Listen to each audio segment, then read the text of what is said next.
Hello, everybody, and welcome to the next episode of the DevEd Podcast. I'm your host, Joe Eames, and today on our panel we have Mike Dane. Hey, everyone. Luis Hernandez. Hola. And as our very special guest panelist, we have Scott Talinsky. Hey, how's it going? So, Scott, why don't you give us a little bit of an introduction about yourself before we move on to our topic? Sure. My name is Scott Talinsky. I'm the creator of Level Up Tutorials, where I've been creating video tutorials since 2012 on YouTube and have since moved into a full-on premium tutorial subscription service at leveluptutorials.com. And I'm also the co-host of the Syntax podcast with Wes Boss, where we talk and teach web development topics twice weekly. Awesome. So today our topic is about courses, online courses, specifically about the timeliness and relevance and up-to-dateness. Is there a term? Is there an adjectival term for up-to-date? I don't know. If there is, I don't know what it is. Current? Currentness. Yeah, so we're going to be talking about the currentness of courses. Scott's a great guest to have on for something like this, being a producer of courses, having produced courses that have to go up on YouTube but could never be updated, and also producing courses that have to be updated. And of course, the rest of our panel as well has experience with how do we create stuff and keep it up to date, and how do we deal with changing things. And certainly when it comes to web development, I feel like, I came from a full stack environment and I felt like things changed fast then, but as soon as I got into web, it was like everything was in turbo mode. Mm-hmm. It's nuts.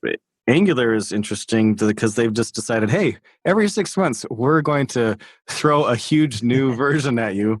Actually, huge is probably not the right word, but they even just let you know it's not a surprise. Every 6 months, you get a new version. But for most major tools, right, you're sitting around, all of a sudden, boom, new version, and it's major. And there's all these breaking changes or a new UI. And it exacerbates the problem, not just because you have to potentially learn new things, but if you're talking about a course, and we're going to focus a little bit on video-based courses, but other types of courses, well-written courses, blogs, etc., screenshots and videos that show screens, now the UI has changed, not just the knowledge. So even if the principles are different, but if the UI has changed, you got to update things. So that's going to be our focus today, is dealing with this from both the perspective of somebody who creates things. So whether you're writing your own blog, whether you're an author that's authoring video courses or looking at getting into that. So you're on the content creation side, do workshops, that sort of thing. Or if you are on the consumer side, and I'm assuming most people who are on the creation side are going to be definitely on both sides. But whether you're a consumer and dealing with all this material that's out there, some of which is going to be out of date. And boy, it seems like it's not even published by the time it's out of date. So that's going to be our focus today.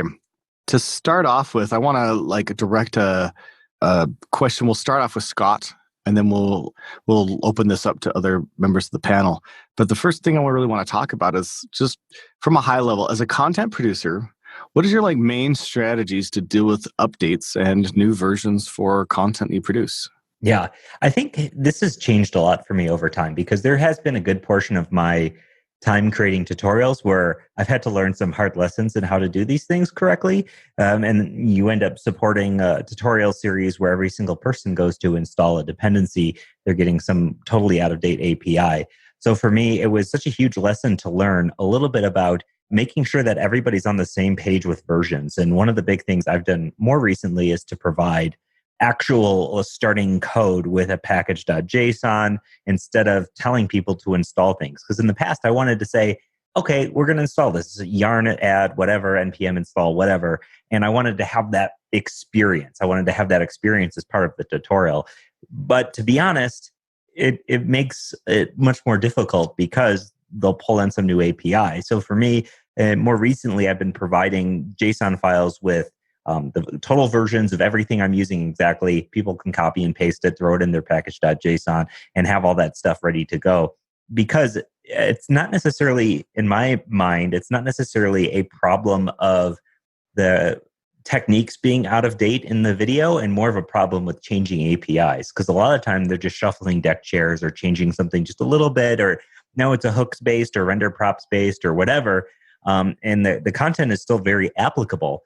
But because the version changed and they changed one little thing here, maybe the import's not working anymore the way that we did it in the video, and just being cognizant over the fact that these changes might happen.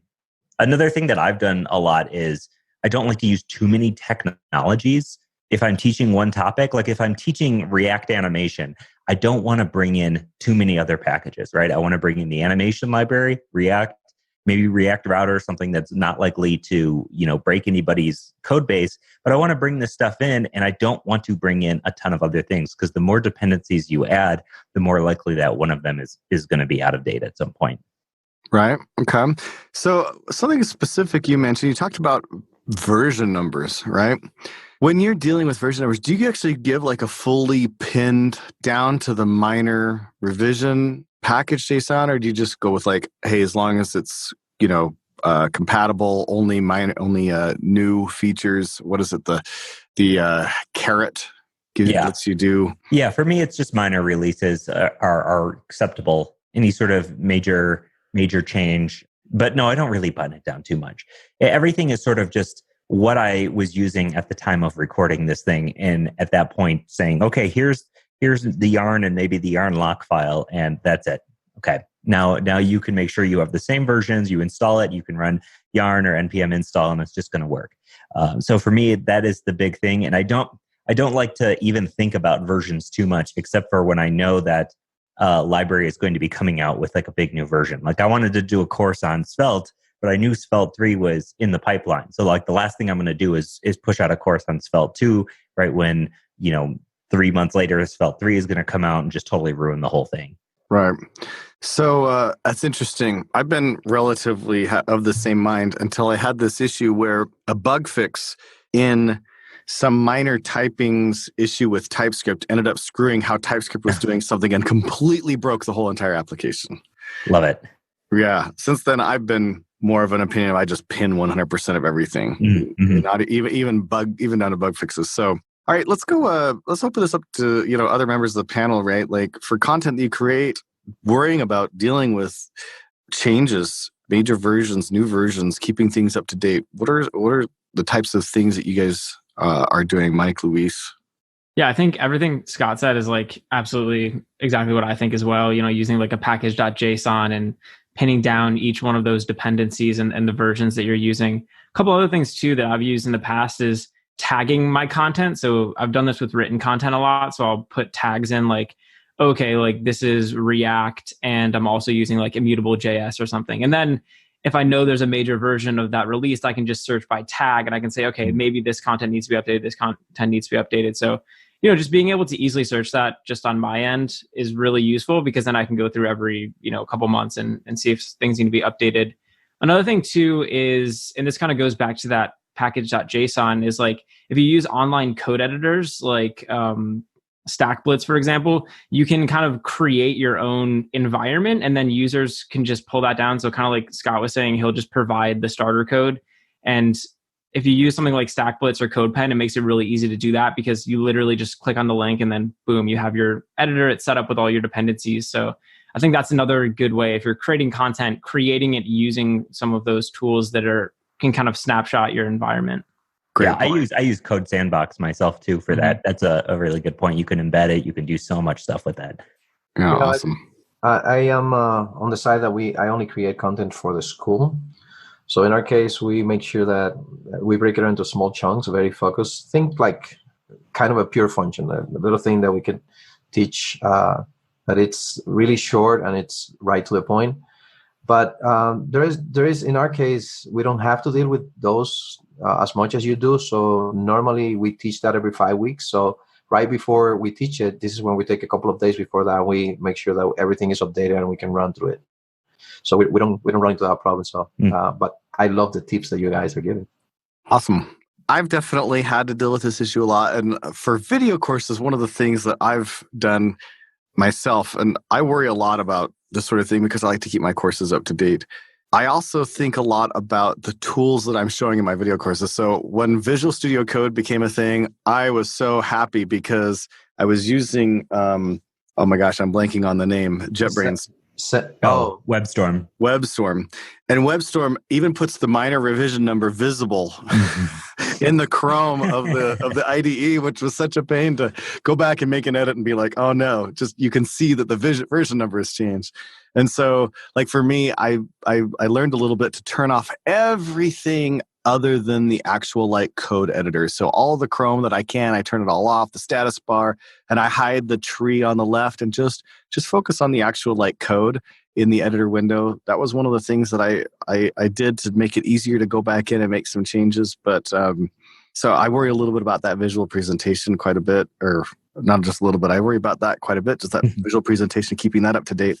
But I also try to keep an eye out for things that might change a lot. So I think it's also really good to talk about things like, hey, here's the top like add-ins that you might use in Visual Studio Code that are related to this thing or something like that. Well, those are going to change a lot more frequently than maybe the concepts that are being taught. And that matters no matter what kind of content you're producing. You might talk about this thing or that thing, and you kind of get a feel after a while of the types of things that are more likely to change frequently, not just the core topic itself. And so those types of things are nice to put in a place where it's easy to make updates. You know, maybe a references file somewhere else, and that one can be kept up to date, or go hit this GitHub repo and look for these types of things. There's a list of add-ins that you should use. So those are some other things that I've done to try to make it a little bit easier to keep courses up to date. But I also feel like there's a good reason to just not overthink the issue, right? Like, obviously, pinning down versions, like I said, I like to like fully pin them all the way out, but also not overthink the issue and just make sure that what's being produced is just good quality content and not go too crazy on, oh, what about this? What about this? What if this changes? What if that changes? Well, then get it out today and produce something. Write your blog today. Not to disagree with Scott by any means. If you're going to do a major, course, you don't want to put out something that's out of date tomorrow. But if you're going to put out a blog about, say, Svelte right before Svelte 3 launches, that's okay. Put out your blog about Svelte and then come back and put something else out, right? Update it for Svelte 3. If you're talking about a course that's going to take a couple 100 hours, you may make different decisions. But also just don't be afraid to put out stuff just because it's going to change, right? I think an interesting question to ask, Scott, would be, looking back at some of the original stuff that you've done so long ago, 2012, what are the things that you put out that are still pretty relevant today, that even though technologies and fine points may have changed, these are courses that you tell people, well, still, this is a really good content to go and consume, even if version numbers have changed? Yeah. It's funny because a lot of the content that I produced early on is still oddly super applicable. Like, one of my most popular series was on Sketch, and like Sketch hasn't really changed. I mean, not like some of these other applications, they haven't really kept up in the same way that like Figma or some of these other ones are really like pushing it. And so because of that, the Sketch videos that I created in 2013 are all like very still applicable, which is totally wild to me. And I get a lot of comments and people watching them all the time. So some of that stuff is pretty surprising that the application hasn't changed that much. But in terms of other like dev content, the WordPress stuff is very solid. The Drupal stuff is very solid. I created Drupal 7 videos. I created Drupal 8 videos. All of that stuff is still relevant and up to date. And at the time, because Drupal was I think it was such a mature platform already when I had started creating things, that the best practices were established. They haven't changed. The only thing that's really changed in that department is the emergence of sort of headless stuff, headless WordPress, headless Drupal. And in that regard, I would just probably put out another series that's like, okay, now this is a totally different thing. But people are still watching my WordPress and my Drupal videos that I put out a forever ago, and like 2012 stuff. And it still works, super relevant, all that stuff. When I think back to some of the stuff that I've done, my very first course that I produced roughly about the same time was on just testing JavaScript. And even though, like at the time, I covered QUnit, because at that time, QUnit was a relatively popular thing. Nowadays, really nobody uses QUnit. Everybody uses either Jasmine or Jest. But there's quite a bit of use of Mocha, I suppose. But, so I'd probably tear that out. But as a whole, the course is still, extremely relevant and extremely valuable. But there's another course that I did that comes to mind that has gone, in some cases, really, really, really out of date, which is a course on Firebase, right? So the Firebase UI has changed significantly, and now Firestore is really what Firebase wants you to use, and not what they call it now, the Firebase real-time database, which was what this other course is about. But that course, even though I taught Firebase and its UI and some of the mechanics of it, I really mostly focused the course on NoSQL, right? And so it's kind of this weird thing that even though the course is on Firebase, it's really about understanding NoSQL, and it's not the title, but it's one of those things that, yeah, man, the content is still super relevant because most of the content is about a topic that transcends the specific version of what's being talked about. Mm-hmm. So like, Luis and Mike and the rest of the panel, have you guys seen any content that was like really out of date as far as the version numbers, but actually taught lots of really interesting or classic, useful knowledge? Anything come to mind that's along those lines? Or any other experiences along what Scott and I have just been chatting about? I actually was recently watching a course on just testing. So kind of like what you were talking about, Joe. And it was in a language that I mean, it was in Java. I don't really use Java very much. And it was in kind of an outdated unit testing framework, but it was the concepts that I was there for. And like everything was applicable to what I wanted to do and to the things that I wanted to learn, even though it was in a language that I don't use and with a framework that I don't use either. So I think concepts like that, where it's just teaching, those core concepts of like testing or even things like object orientation or, like you were saying, like NoSQL, like those higher level concepts, those are generally the types of videos that I think hold weight. They're kind of like this evergreen content that like it's always going to be relevant because it's not reliant on the implementation. It's not reliant on the language or the version. So yeah, I've had a lot of experiences like that where there's like these really old videos, but they're super relevant still. Yeah, I think that happens with courses that are geared toward beginners, because normally you are forced, let's say that you're writing something about C#, you are forced to introduce object-oriented programming and some of the core principles that will apply to all of those languages that are strongly typed. Same thing with functional languages. If you're learning one, but it's geared towards the beginning, you as a content creator are going to have some content in there introducing some of the core concepts that will apply to all the languages. So those are super relevant for a very long time. Yeah, one of the ones that I've noticed that go out of date the fastest, like that just rapidly go out of date, something that's very specific, but React Native content for me is always just like, I'll publish it and the next week it's out of date. It's maybe the hardest to keep up with. I've released 3 or 4 React Native series now, and every single one I've just regret releasing after because it's just hard to manage. Well, Luis, you mentioned something that is actually a little bit related to one of the other questions that we wanted to talk through today. So let's move on to that. As a learner, right?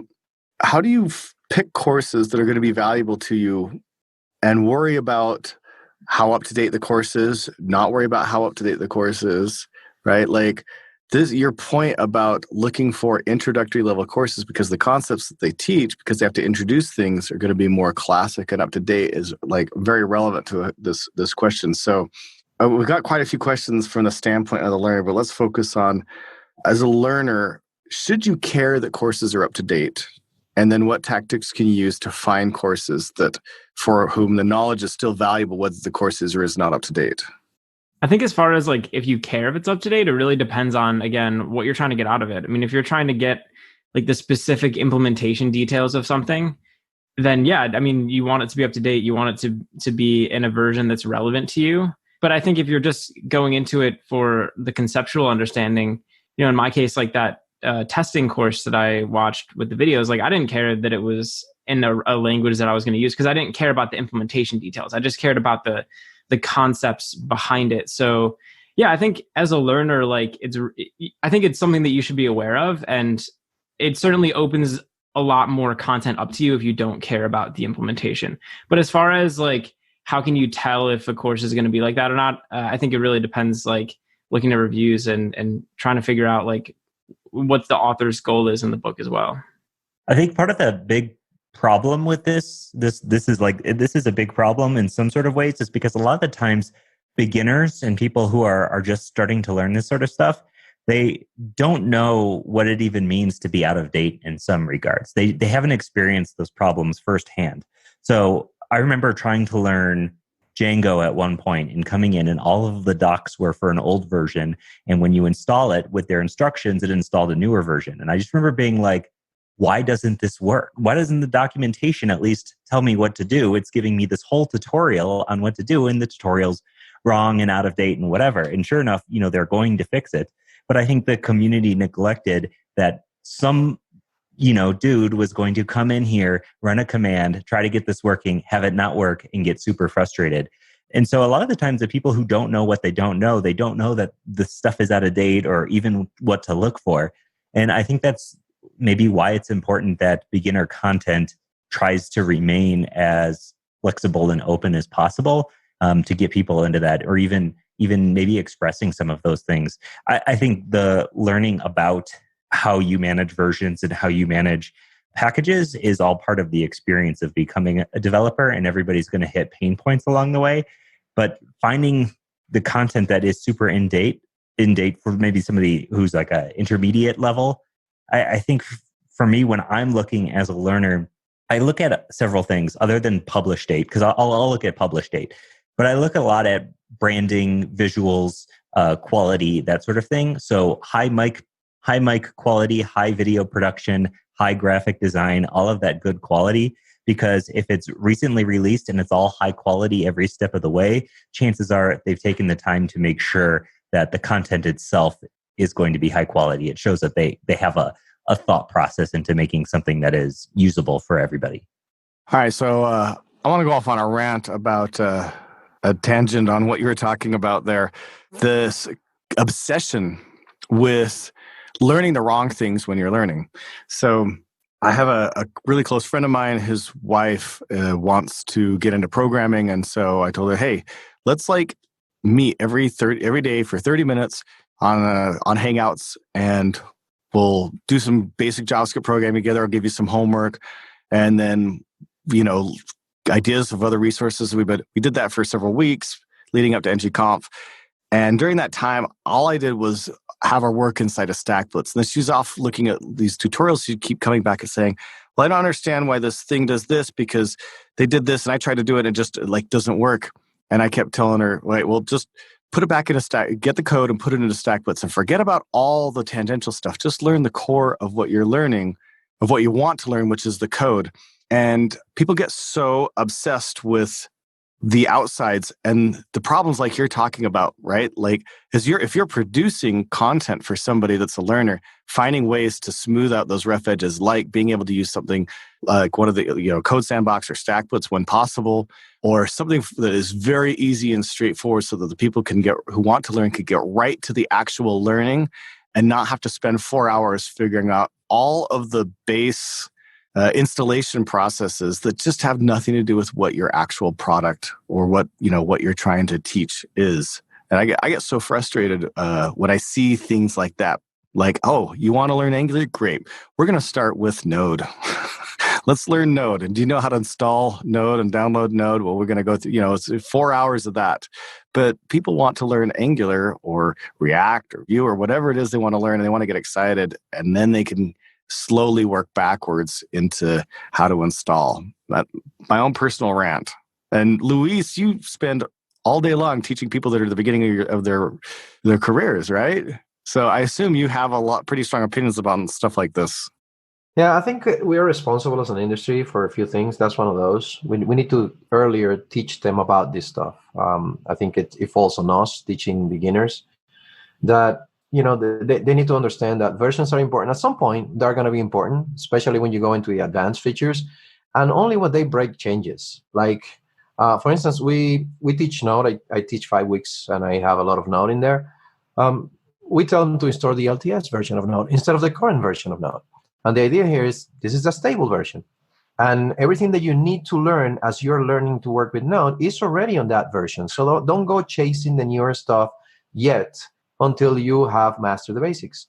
So that's, again, I think that's on us as educators to make sure that we teach them this stuff, that we tell them, "Hey, I know this course is on a version, a couple of versions behind, but nothing has broken of the things that you need to learn right now. So concentrate on those learnings. And then as you become more advanced, you will know, by the time you need to worry about that stuff, you will know enough to know how to handle it. So you'll be okay." I'll just say one more thing on this topic, more so around how can you tell if content's going to be up to date? And I think depending on the type of content and where you're getting it from, it really makes a difference. So I think when I think of the most up to date, it's the docs for a particular library or framework. I mean, those are going to be as up to date as possible. And then, well, depending, Luis is shaking his head. And then I think if you read like articles, those are generally maybe less so up to date and they're kind of semi-conceptual. And then if you get down to something like videos or books, since they're very hard to iterate on and edit, I think those are more heavy in the conceptual side and less in the implementation side. So depending on the type of content that you consume, I think you can have different expectations on how up to date it's going to be.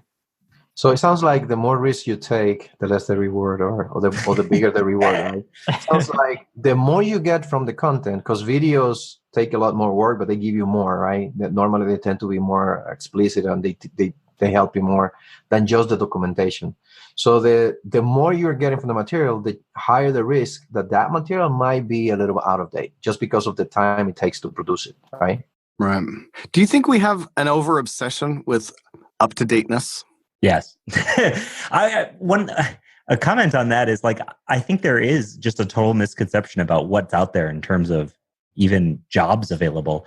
Because I did a little bit of interviewing before I started, doing Level Up full time just to see what was out there, brush up some skills. And I interviewed at 4 or 5 places. And to be honest, a lot of the things we're using Angular 1.3. I mean, these are major companies. These are major projects. These are huge applications. They're on Angular 1.3. They don't want to move to whatever the latest Angular version is today. And they don't want to move off of what they're at because they have a working product and it works, right? So why would you need to invest all that money in moving to, Angular 15 or React or whatever the heck the version is when the thing works? And I found that to be really interesting. There were some aspects of that where I really agree with it. For instance, if your application works, it's fine, whatever.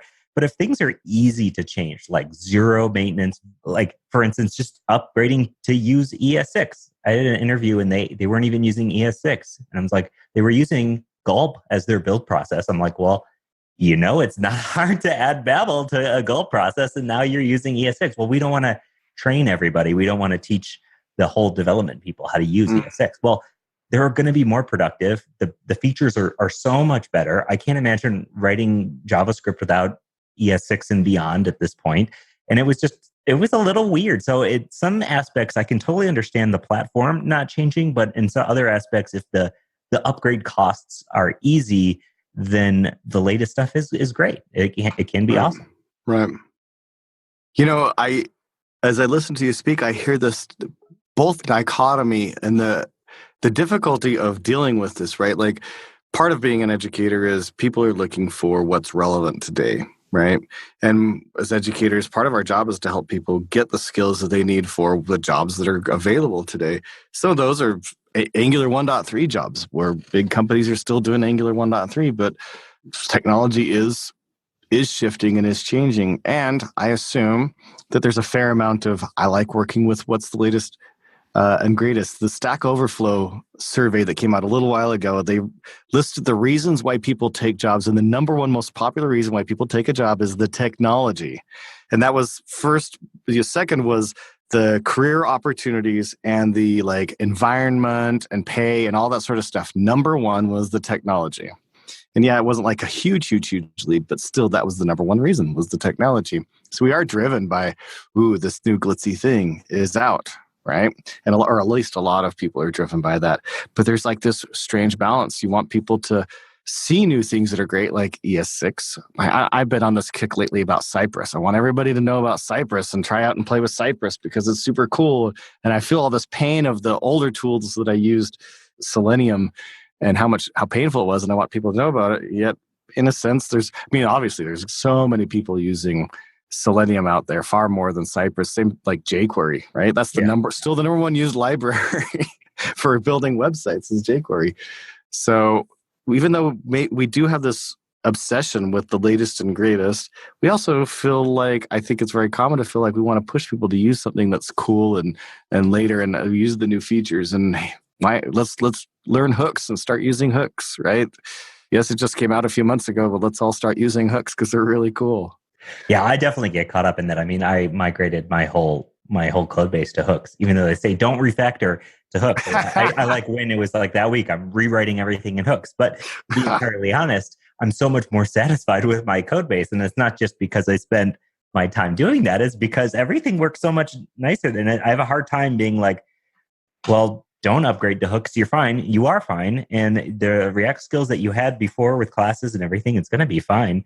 That said, I'm a huge fan of this new shiny thing. And I think it's up to people to try the new shiny thing and make those determinations for themselves, but not, I've seen a lot of I've worked with a lot of developers who get into this, well, I'm not using it because it's the new shiny thing. We used SAS at an agency of mine, and these two developers, I mean, this is after this is maybe like 2 or 3 years after SAS had already taken hold as a CSS preprocessor that was very widely used. And these two guys were just, I'm not using SAS. This is one, SAS is cheating. Two, SAS is, it's just some hipster code stuff. It's blah, blah, blah. But no, everybody was using it. It was a hugely popular thing. And it was your responsibility to learn this thing. Actually, we could have just changed your file endings, the file extensions to SAS, and your CSS would have worked fine. If you don't actually want to use all of the features of SAS, you certainly don't have to.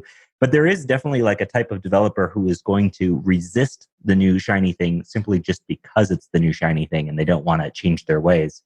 All right. So next question really is, content producers, what are the best ways to deal with users having an unhealthy obsession with latest and greatest? Let me think. It's an interesting question. How do you deal with that? I think it's again, it's up to you or up to us as educators to express what it means to be on the latest and greatest and what it means to be on something that's stable and why the word stable describes exactly what it is. It's stable. It has an audience. It has a community. It has content to teach you more of. So for us, the ability to not always just dive into alphas and betas and whatever to teach something and teaching the things that are established is an important concept to say, okay, here's what stable is. Here's why it's stable. Here's why we're using it. And here's why we're teaching it this way. Another thing too is just structuring and creating the content so that it's not as important what version you're using. I mean, obviously, if you're teaching something like React hooks, it's important because it's a completely new version, completely new feature. But I think in a lot of cases, if you're using the core functionality of a library or a framework, a lot of those things don't change that much over the course of 2 or 3 different releases. So I think just structuring the content in such a way where it's not focused on the version and it's not focused on hey, this is the latest, or hey, this is the legacy. I think that's another way, is just not having the users even think about it. Yeah, that's right. Because the other stuff's still important, right? It's still out there and it's still useful. So even though, that's what I meant when we said we break it down into smaller chunks, because now you can think the new hooks is just an addition to the React course. That doesn't mean that the rest of the content is obsolete. You still need to deal with the old technology. Most of the jobs are going to be actually on the old technology. So again, our responsibility as educators to remember users that the code is not going to go away just because something nice just showed up a month ago. So what we do is we keep our content and we can extend it and say, hey, here's this now new thing. And we could teach that separate from the rest as a self-contained unit of this is a brand new feature. But the other information that we have in the course is still good. So content creators, I guess maybe not everybody has kind of sit down and think about this as much as Joe and obviously the two of you. But if you start by making sure that when you structure your courses, you have that conversation with your potential learners and say, hey, we're going to go through the core concepts here. This is going to apply. Even if you see this in 2 months later, the new version, this is still going to apply. And if there are some new additions that are not included here because they're not out, I'm going to come back. And Joe does that a lot. In all of his courses, you'll find, you can even know when he comes in and says, yep, I just updated this course and added this couple of new things, but he still keeps all of the relevant stuff that's still useful for today. All right. Any further comments?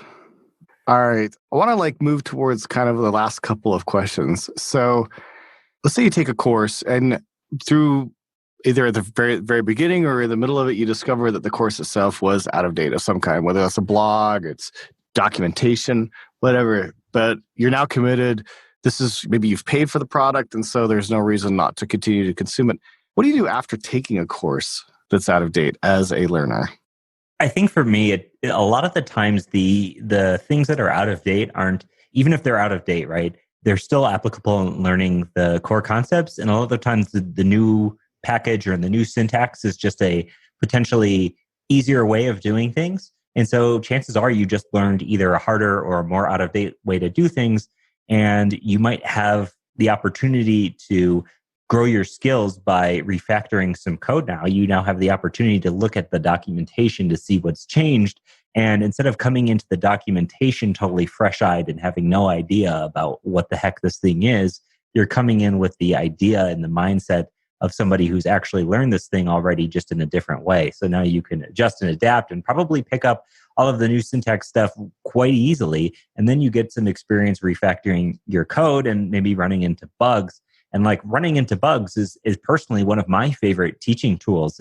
Is running into an issue and figuring out how to solve it is one of my favorite ways for people to learn in general, because you will hit issues every single day, and flexing those skills in terms of how you solve the bug and where you go and what you do when you run into something that you can't fix is almost just as important as knowing and memorizing any sort of syntax or API stuff or whatever you're trying to do. I remember one time I had a tutorial and I hit like a white screen in PHP, and I didn't know anything about logs at the time. It was when I was just first starting, and I was thinking, okay, I got to start over. I hit a white screen. I must have screwed something up. And I didn't know that you could go into logs and whatever. And the tutorial didn't teach anything about checking logs or here's where this PHP log is or whatever. Here's what we can do if we run into any sort of issues.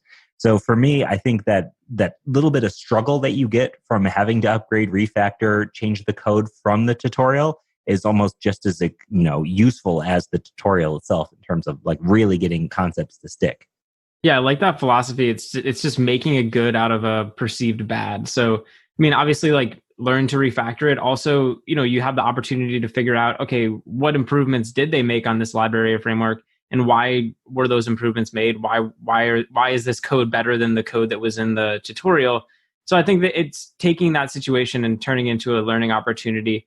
And I think also just as a learner, you should be aware of this problem. I mean, it's a huge problem in any sort of content that needs to be consumed for learning, which is it's potentially going to be out of date. And there's going to be one or two parts of it that are out of date. Maybe the rest of it isn't.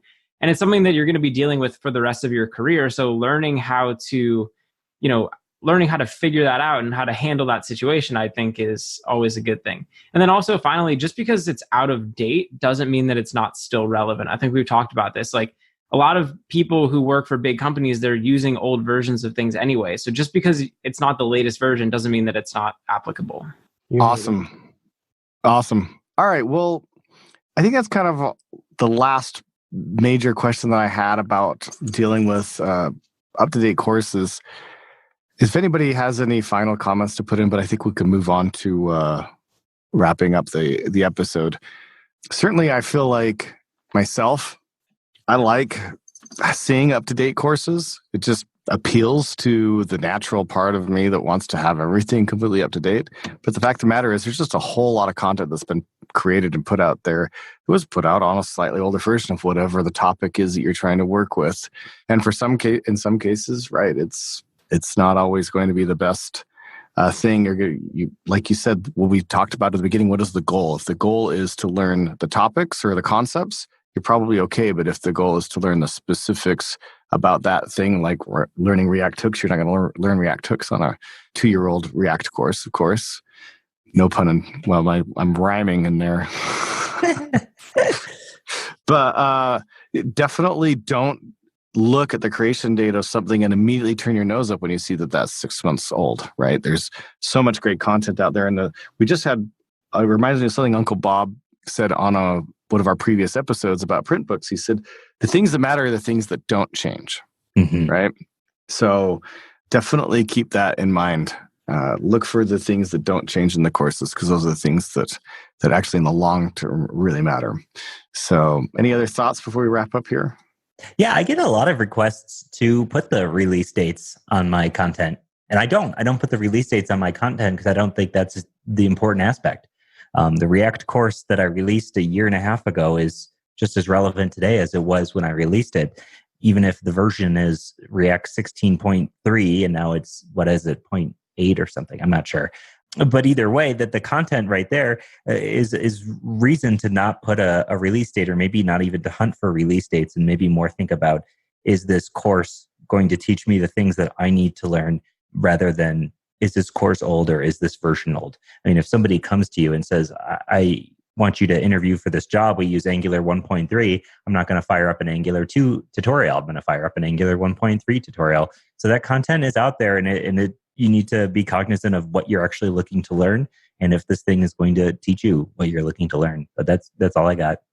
I got one more for our learners, right? If you're new to this, because this is the audience of the podcast, learning to learn is probably more important than learning a particular technology. So as Mike said, take the learnings, take the good with the bad. Every time you run into something like that, that process of you trying to figure out how to update that to the new version of the code, that's learning that is very, very valuable for you. So concentrate on that, right? If the content is still here, remember that we mentioned, how is it out of date? Is it because it's not useful anymore? It's out of date because there's a new way of doing it. If there is a new way of doing it, that's great. But learn it with the material and the versions that you see on the tutorials. Finish the tutorial. It's very, very important that you finish it, because there is a lot of learning that you don't even know that you're going to get out of that. So after you finish that, then go and do the effort of going to a documentation or other tutorials and say, okay, how can I now rewrite this using the newer versions of the language or the framework? And there is a lot of learning coming out of it. You will be grateful, and you're going to learn to value. You see how now, for instance, Scott says, hey, I wouldn't think of not using ES6. Yeah. The reason for that is he can value those features more because he knows the pains of the older stuff, right? So as you do that learning, you will value more the newer features, and you will also learn which you should be using. Just because they're there doesn't mean that you should use them just because you can, right? So you'll learn to value those. Say, okay, this one is useful, I'm going to use this one. But then you learn how to discard the stuff that is not relevant, even if it's newer. Cool. All right, well, let's wrap up and go around the panel and have everybody kick in with one thing that they would tell a friend if that friend didn't know about that thing right now. I got something actually that I just became sort of obsessed with yesterday. This is hot off the presses here. Although in our podcast, my co-host West actually suggested this or this YouTube channel a couple of weeks ago, and I subscribed to it, but I didn't watch anything. And one of the ones that came up on my subscriptions list on YouTube was one of these videos. And I'm trying to find the name of the channel right now. Is Technology. Oh, it's so good. Technology Connections. Technology Connections is this YouTube channel. It's got like 350,000 subscribers. So it's a pretty decently big YouTube channel. And this host just talks and talks and talks about all sorts of stuff. He maybe spent an hour on the history of Laserdisc, and I watched that entire hour, and I was totally fascinated. The host is just great. The way he talks, the humor in it, and the amount of detail things go into is the entire history of why Laserdisc failed, and it talks about all the competing formats, and it gets really nitty gritty into the actual technical, how the lasers are working, formats, the video formats, the features, the audio tracks, and everything about how not only just Laserdisc, video disc and Blu-ray and DVD, and it ties it all in together in such a amazing little story that this YouTube channel is now going to be one of my new favorite things. I'm going to watch every single video that he's got because they're just fascinating. Awesome.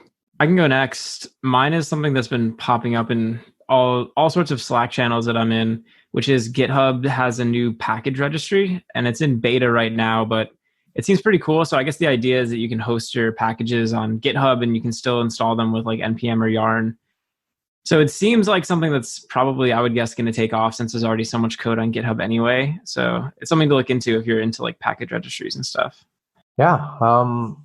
Live Share from Visual Studio. And it works across Visual Studio Code and the Visual Studio family across platforms. So I think that's something that's pretty good because we mentioned before, one of the best ways of learning how to code and learning from mentors is by pair programming, because you learn not only about the technology itself, but you also learn some of the techniques that they have, like what packages are they using, how do they organize their tools, how do they think about a problem. So pair programming is huge. It's a huge way of learning. It's a really good way of learning. So something like Visual Studio Live Share is going to help you pair program seamlessly. across platforms. So give it a try. Awesome. All right, I'm going to kick in with something that was on my mind this morning. I saw a tweet about some stuff. I don't want to go into it because it was kind of political, but I'm really a big fan of economics as a study and as a discipline. And I think it's something that people should have a good, reasonable working knowledge of. Whether or not you use that at all in any of your political discussions, I still think it's a useful thing to have a working knowledge of is economics. I find it very enjoyable, which may sound weird, to listen to consumer nonfiction books, Audible books. I have quite a few that are about economics just as a whole. I find it to just be a very interesting subject. What are your favorite Audible books? I have a credit. Do you? So my absolute favorite is actually quite a long one. And I'm just going to look it up to make sure I get the name right here. My absolute favorite one is, and I think I've listened to this probably 3 times. It's called Basic Economics. It's the 4th edition by Thomas, and I'm going to butcher his last name, Sowell, Sowell. Just called Basic Economics. So it's actually like appropriate for a textbook for a college course as well. Although just listening to it, it's very approachable from, a just an enthusiast standpoint, and it's very readable as far, at least just listening to anyway. So that was my favorite one. I'm not 100% sure if it has a right-leaning slant to it at all or not, because I tend to be fairly conservative myself. So I'm not 100% sure if, from an economist standpoint, if it's more right-leaning than many other economists are or not, or if it has any slant at all. But it is apparently used quite often as a textbook for introduction to economics courses. So that's the one that I like the most. But I've heard a couple of the other one that I have that I've only read part of is Brief History of Economics, I think is the name of it. That one was a popular one. That one was recommended to me. A Little History of Economics. That one was recommended to me and had really good ratings on Audible. So that was the other one that I've got. Yep. So that's it. Thanks everybody for joining and listening to the DevEd podcast. And we'll be back with another episode fairly soon.